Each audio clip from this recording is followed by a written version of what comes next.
parti. Très bien. Alors, Francis Tchoudi, bonjour. Bonjour beaucoup, merci beaucoup, cher Désiré. Merci sacrée cravate. Hein? Aux amis et frères avec qui on partage ce plateau. Je suis très très content de retrouver ce plateau après un petit moment. Dites-moi merci.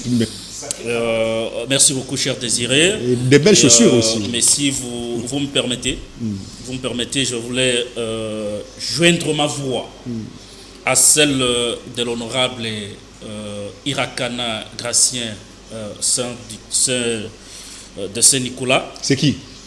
Qui est député national élu de Bouniaville, qui a décrié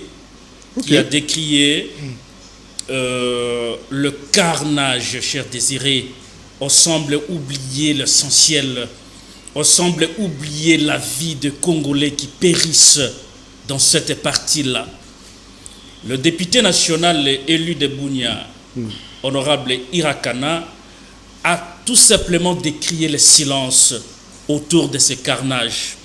Vous ne pouvez pas imaginer, cher Désiré, que le mois de juillet seulement, les ADF ont tué 142 personnes. À Bunia. Ça c'est à Komanda, 33 à Djougou, et c'est 66 personnes autres dans les localités diverses, notamment à Irumu, cher Désiré. Ça c'est un carnage qu'on devrait peut-être décréter en deuil national. Oui, oui. Mais on s'en passe. Personne n'en parle. Je crois que c'est très grave. Voilà pourquoi j'aurais voulu partager cette douleur avec les familles qui sont victimes de ce carnage et qui ont été aussi encouragées par le député national Irakana Gracien, qui a interpellé justement le gouvernement congolais, et parce qu'en tant qu'élu du peuple, il a un rôle d'interpeller les dirigeants. Et voilà pourquoi il est revenu sur cette question. Et jusqu'à présent, il continue à demander au gouvernement congolais d'assurer. Je vous rappelle ici que c'est une zone qui est sous état de siège. Et aujourd'hui, on peut déduire et faire comprendre aux Congolais que l'état de siège est un échec puissant. Parce que, non. Comment ça? Mais le chef de l'État le réclame à tout moment. Vous ne me direz pas le contraire.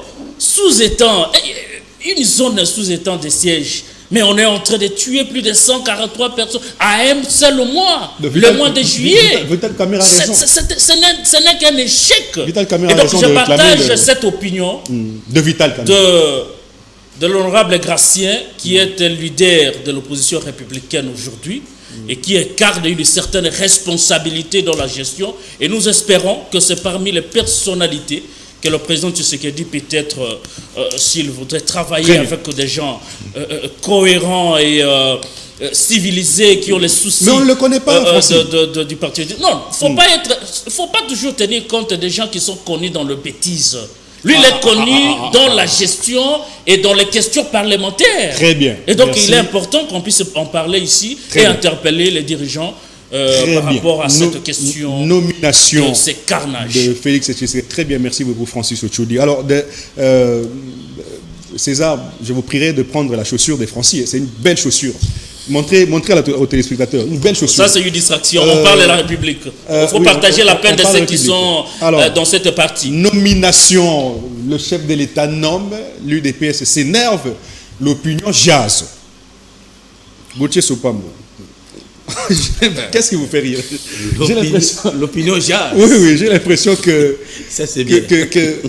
que le chef n'est plus aimé comme avant.